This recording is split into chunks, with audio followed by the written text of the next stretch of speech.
we share this planet with 20,000 species of fish.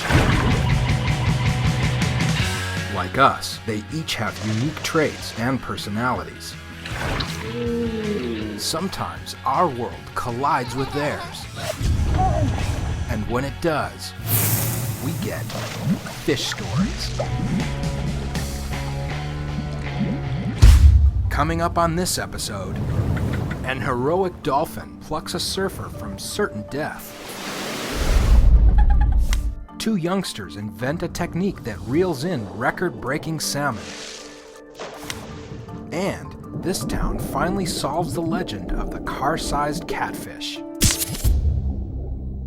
But up first, this free-diving fisherman has a shocking encounter with one of the ocean's apex predators.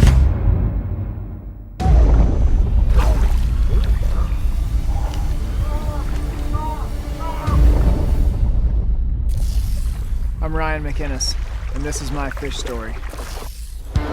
That's AM. Time check. Ryan and three friends are on the fishing trip of a lifetime. That's what she said.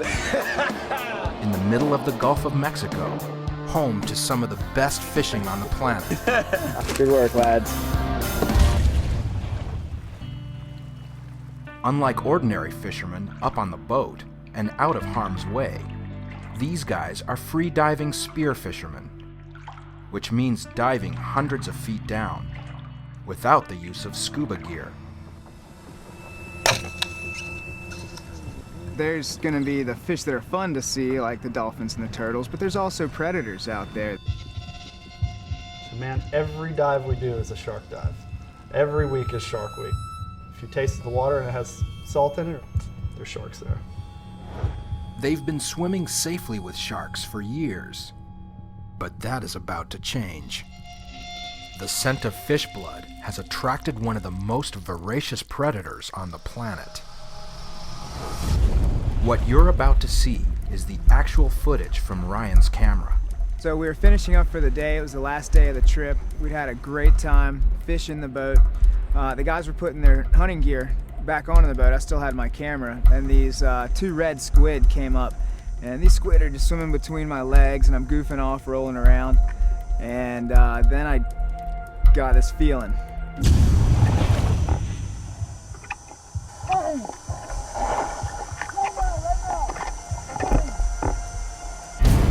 About 15 feet away was the biggest shark I've ever seen. A tiger shark.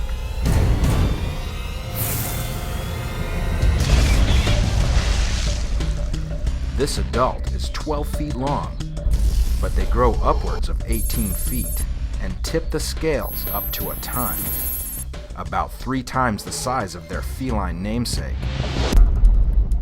Well, whoever called it a tiger shark for the first time did a pretty good job describing it. Smaller tiger sharks have very, very well-defined stripes. As they get bigger, they tend to blur a little bit. Very akin to a tiger. The contrast on them when they're juveniles, when they're young, is extremely sharp. They're actually very pretty to look at. But this is no pretty kitty. It's the perfect predator.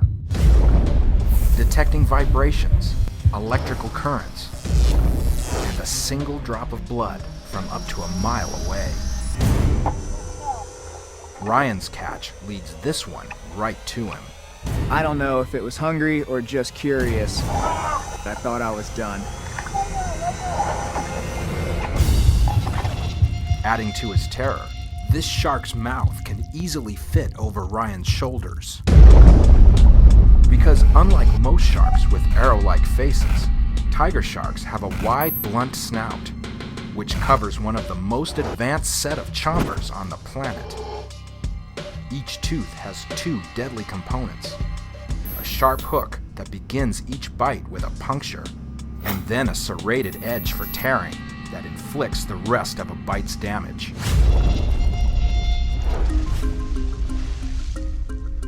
All the over 80 teeth form the sharp end of one of the most powerful bites in the sea.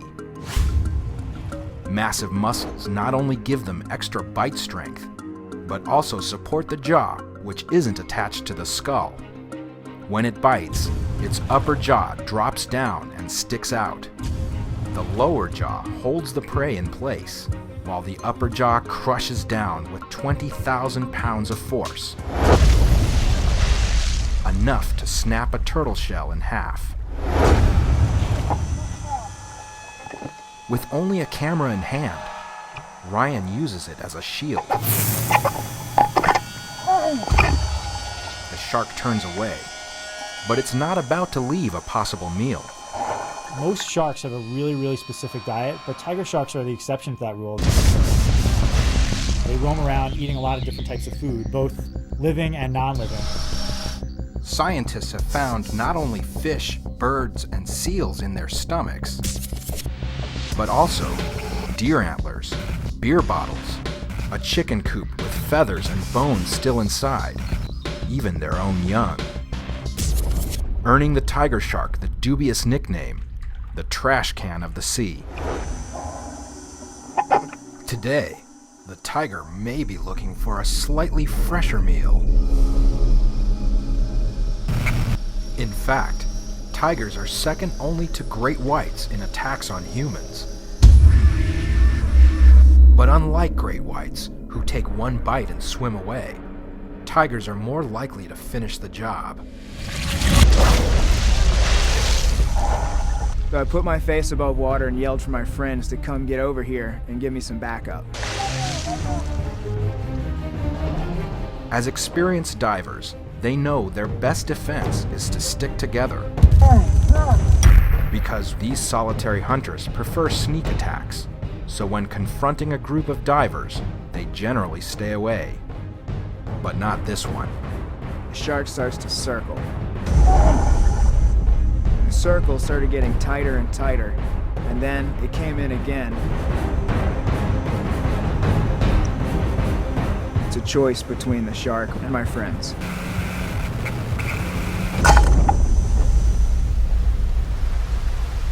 With no other way to defend themselves, they spear and kill the shark. An experience that still haunts Ryan and his friends. We were certainly not hunting sharks. We have never hunt sharks. We hunt for things to eat.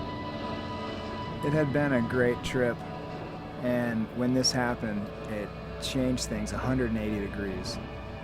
It was the longest boat ride of my life. I tell the story because I still love sharks. They're still beautiful. This one was just different. I'll never stop diving, and I hope to never quit swimming with sharks.